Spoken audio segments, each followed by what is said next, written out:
صل على محمد سيد العرب والعجاب اللهم صل مصطفى على محمد سيد العرب والعجاب اللهم صل رسول الله على محمد سيد العرب والعجاب اللهم صل رسول الله على محمد سيد العرب والعجاب اللهم صل مصطفى على محمد سيد العرب.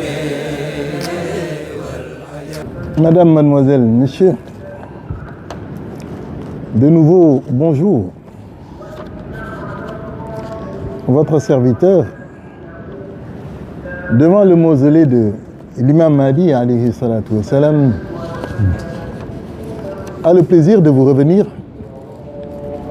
pour continuer dans les entretiens hebdomadaires. Vous vous en souvenez certainement, en tout cas votre serviteur, lui oui. Nous en étions à ce qu'on pourrait appeler l'historique de la prière, puisque nous avons vu avec vous dans l'émission précédente dans quelles conditions le Rasoul a été invité à la prière. À ce propos et à titre de rappel, nous avons pu voir que la prière, c'était d'abord une invitation. C'est une invitation que l'on retrouve dans l'appel du mu'adhin. Un appel d'ailleurs qui a une histoire que, si nous en avons le temps, que nous essaierons de voir et de décortiquer.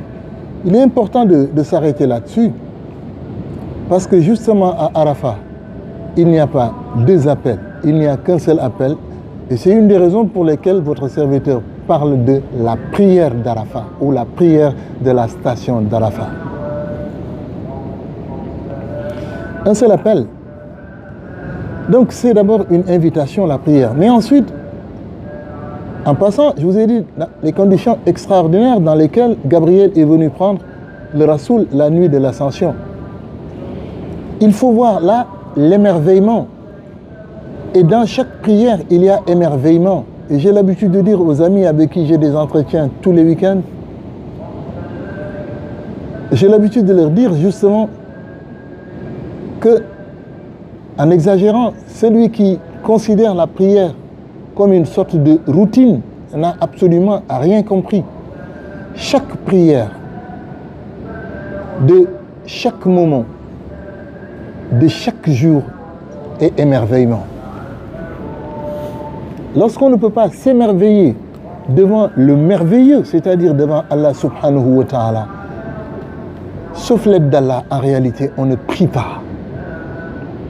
Et cet émerveillement est marqué par la venue de Gabriel. Parce qu'en venant, il n'est pas passé par la porte, il n'est même pas passé à travers le mur.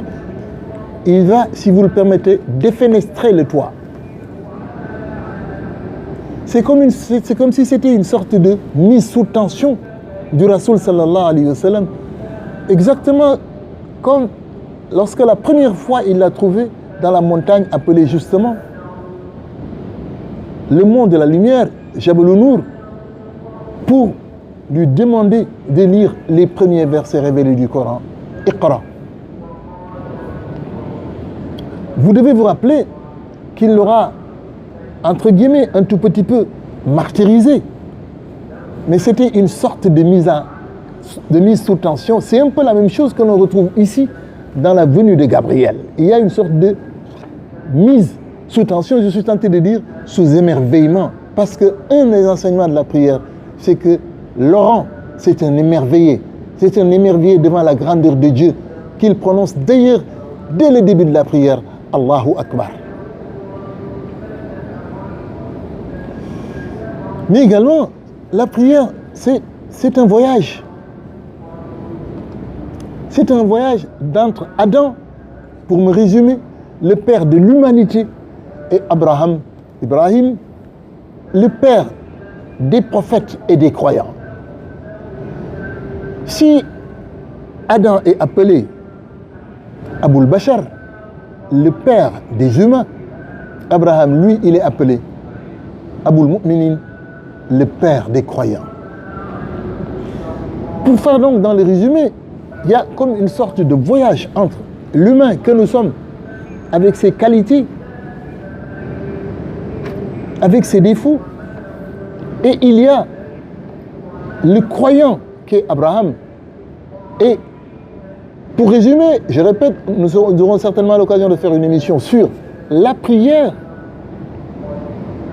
Mais ici, c'est simplement pour qu'on comprenne pourquoi Arafat, entre les deux extrêmes, du premier ciel où il a rencontré Adam et du septième ciel où il a rencontré Abraham, vous avez comme une sorte de voyage en passant par la connaissance au quatrième ciel, le ciel central, pour donner la place centrale de la connaissance, puisque Hanouk, que nous appelons Idriss, comme le Coran, est au centre, 3 cieux avant, 3 cieux après. Mais donc, c'est une sorte de voyage, de périple entre l'humain que nous sommes et le croyant que nous devons être. Un périple entre Adam et Abraham, entre le père des humains, et nous sommes des humains, et le père des croyants. Et nous devons avoir pour vocation dans notre vie de faire de notre vie une vie de croyance. Il faut comprendre tout cet ensemble de choses dans la prière pour espérer véritablement observer la prière. Mais je vous l'ai dit, le Rasoul était accompagné. Si le Rasoul a été accompagné au moment où il allait prendre la prière, vous imaginez que votre serviteur, et vous-même si vous êtes croyant musulman comme moi, vous devez obligatoirement être accompagné. Parce qu'à y réfléchir, Allah aurait très bien pu convoquer son messager sans passer par Gabriel. La preuve, c'est que son prophète, je devrais dire, puisque ce n'est pas le messager qui est allé, c'est le prophète. Mais simplement, s'il a envoyé Gabriel l'accompagner, il y a un enseignement à tirer là-dedans. Entre autres enseignements, c'est que la prière, elle est accompagnée. Et dans cet accompagnement, il y a un deuxième élément à retenir, c'est que celui qui a accompagné le messager a connu des limites. Il n'a pas pu aller au-delà du lotus de la limite. C'est de tout le muntaha, comme on dit. Cela indique qu'en fait, si je dois être accompagné dans ma prière, en réalité, celui qui peut m'accompagner jusqu'aux limites de la prière, c'est le Rasoul sallallahu alayhi wa sallam. Puisque Gabriel qui l'a accompagné indique que la prière doit être accompagnée, mais en même temps, les limites de Gabriel montrent que seul le Rasoul sallallahu alayhi wa sallam peut vous accompagner dans la prière pour aller dans les limites mystérieuses de la prière dont nous ignorons pratiquement tout. Mais la prière est également viatique, je vous l'ai dit. C'est notre viatique dans la vie. Je veux également vous rappeler que si la prière ne saurait être effectuée, en tout cas selon les enseignements du Rasoul sallallahu alayhi wa sallam, sans la Souratul Fatiha qui a 7 versets, le Rasoul, en allant prendre la prière, a franchi 7 cieux. Mais je vous le disais également, en réalité, dans le détail, nous avons 7 prières. Les 5 du jour, l'hebdomadaire du vendredi et la prière d'Arafat. Et nous parlons justement d'Arafat. Parler d'Arafat, c'est parler prière, puisqu'il n'y a observé pratiquement que des prières. Je vous rappelle que son épouse Maïmouna lui a apporté du lait. C'était une manière de signifier qu'Arafat, le Rasoul, n'avait pas observé le jeûne, même s'il est conseillé pour ceux qui ne sont pas à Arafat. Sauf quand ça tombe peut-être le vendredi ou le samedi. Il est recommandé d'observer la prière d'Arafat. Ce qui ne veut pas dire que les vendredis et samedis, on ne peut pas observer le jeûne, je veux dire, quand je parlais de prière tout à l'heure. Ce qui ne veut pas dire qu'on ne peut pas les observer. Mais ce qui veut simplement dire qu'il faut les observer en association avec un autre jour ensoleillé. Et on en revient à l'importance de ce vendredi justement, puisque le Rasoul nous interdit de jeûner le vendredi exclusivement. Le Rasoul nous interdit de jeûner le samedi exclusivement.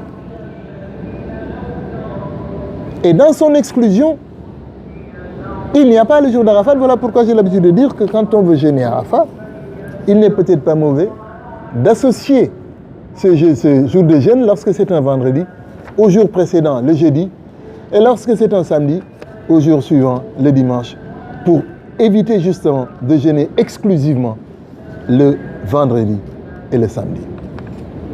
Et cela nous ramène à l'importance de cette date que semblent avoir négligée les commentateurs que j'appellerai classiques.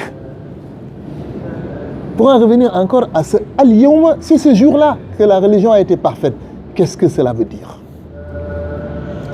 C'est ce Al-Yawma en réalité qui doit éclairer sur l'attitude du Rasoul sallallahu alayhi wa sallam entre l'ordre, l'instruction d'observer le pèlerinage datant de l'an 6, puisque je vous rappelle le verset Wa atimul hajja wal umrata lillahi. Ça c'était en l'an 6. Cette année-là, le Rasoul sallallahu alayhi wa sallam n'a pas formulé l'intention d'un hajj. L'an 7, après le pacte de Hudaybiyah, en quittant Médine à l'an 7, il n'a pas formulé l'intention d'un hajj. Il a formulé l'intention d'une umrah. Pourtant le verset dit wa atimul hajja wal umrah. Le verset met en exergue le hajj avant la umrah, en évidence le hajj avant la umrah, wa atimu al hajja ensuite wal umrah. C'est important d'insister là-dessus parce que un an après, à l'an 8, à l'ouverture de la Mecque, le Rasoul n'a pas observé le hajj. Le Rasoul avait l'habitude d'observer la umrah. Mais ce qui fait qu'on doit insister là-dessus, ce qui devrait attirer l'attention de tout chercheur, c'est que l'ouverture de la Mecque a eu lieu le 21 Ramadan. C'est une date importante à retenir. Parce que c'est le Rasoul sallallahu alayhi wa sallam, si on en croit les écrits, qui dit de la umrah pendant le mois du Ramadan, que lorsqu'il est agréé, ce n'est plus une umrah, mais c'est un hajj. Certains vont même jusqu'à dire que c'est un hajj accompagné du Rasoul sallallahu alayhi wa sallam lui-même. L'instruction du hajj a été donnée en l'an 6, wa atimul hajja wal umrata lillah, l'an 6 de l'Hégire. En l'an 6, il ne formule pas l'intention du hajj. En l'an 7, il ne formule pas l'intention du hajj. En l'an 8, il ne formule pas l'intention du hajj. En l'an 7, en l'an 6, il n'a pas pu accomplir même sa umrah du fait d'une histoire que vous connaissez certainement, qui a donné naissance au pacte de Hudaybiyah. Mais l'année d'après, en venant, il n'a pas formulé le hajj, l'intention de hajj. Encore une fois, alors que la base c'est wa atimul hajja wal umrah.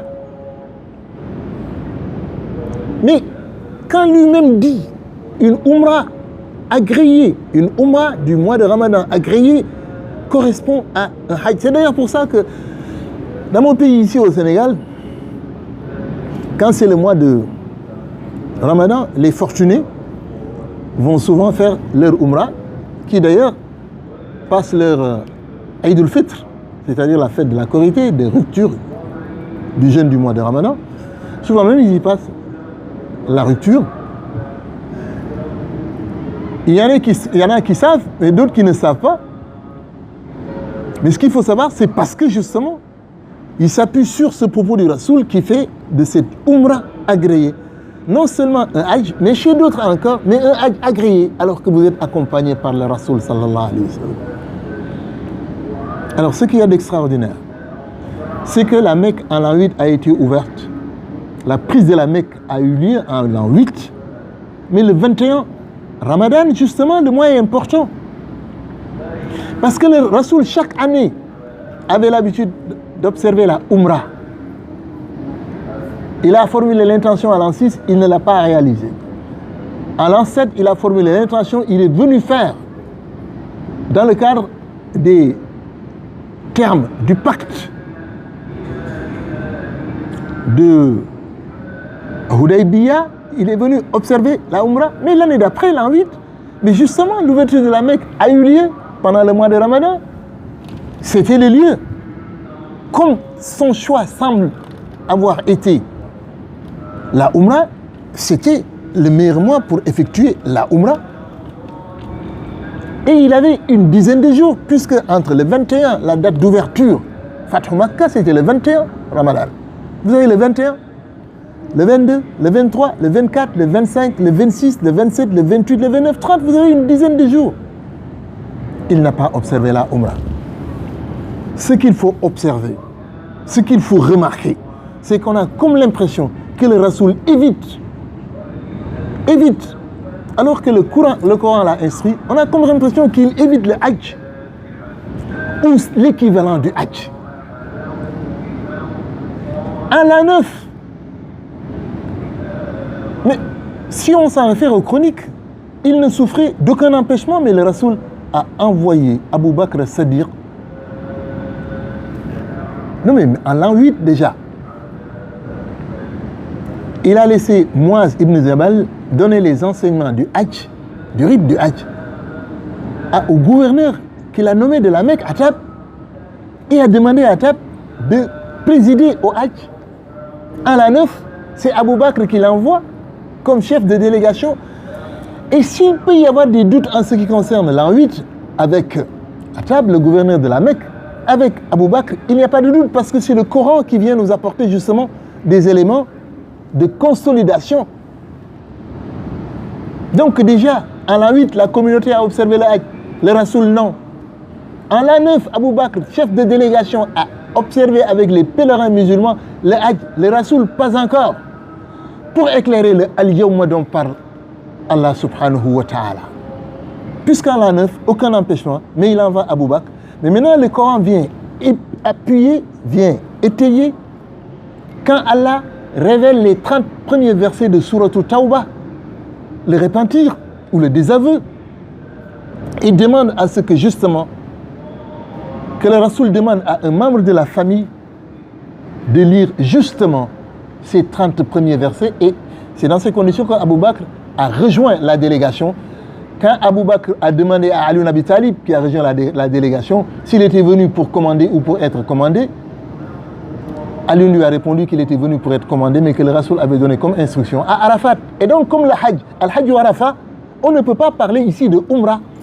Voilà pourquoi j'ai dit, s'il peut y avoir des doutes en ce qui concerne l'an 8, et il n'y en a pas, en l'an 9, non, nous avons la conformité, la confirmation au niveau du Coran, puisque Ali ibn Abi Talib lira les 30 premiers versets de Surah Tawbah à Arafat. Pour résumer donc, on a comme l'impression que le Rasoul, pendant tout ce temps, évite d'observer le Hajj. Il ne l'observe pas, les musulmans ne l'observent pas. Mais en l'an 8, les musulmans, sous le commandement de Atab, le gouverneur de la Mecque, observent le Hajj. En l'an 9, sous le commandement de Abu Bakr, ils observent le Hajj. En l'an 8, il évite de faire quelque chose qui pourrait ressembler, qui pourrait équivaloir à un Hajj. Celui-là évite d'observer le Hajj. Or, comme le Hajj c'est Arafat, celui-là évite Arafat. Et comme c'est Arafat que Allah dit subhanahu wa ta'ala, aujourd'hui, al-yawma, et que ce jour-là, c'était justement le vendredi. Et c'était un vendredi où il n'était pas question d'Abu Bakr, d'Atab, ou de qui que cela soit du monde musulman. Il s'agissait du Rasoul sallallahu alayhi wa sallam. Il était bon et il reste bon de s'arrêter sur ce jour pour voir pourquoi Allah subhanahu wa ta'ala dit Al-Yawma Arafat. Et en s'arrêtant sur ce jour, s'arrêter sur les raisons pour lesquelles le Rasoul n'a observé que les prières. Et en s'arrêtant à la prière, se demander pourquoi le Rasoul n'y a observé que les prières diurnes, sans observer dans ces prières diurnes la seule prière diurne sonore, celle du vendredi. Voilà ce à quoi vous invite votre serviteur pour nos prochaines émissions. en espérant que vous continuez à suivre avec intérêt votre émission Le Mahdi. Pourquoi? Où? Pourquoi? À très bientôt, chères auditrices qui nous suivez avec autant d'intérêt. Au revoir.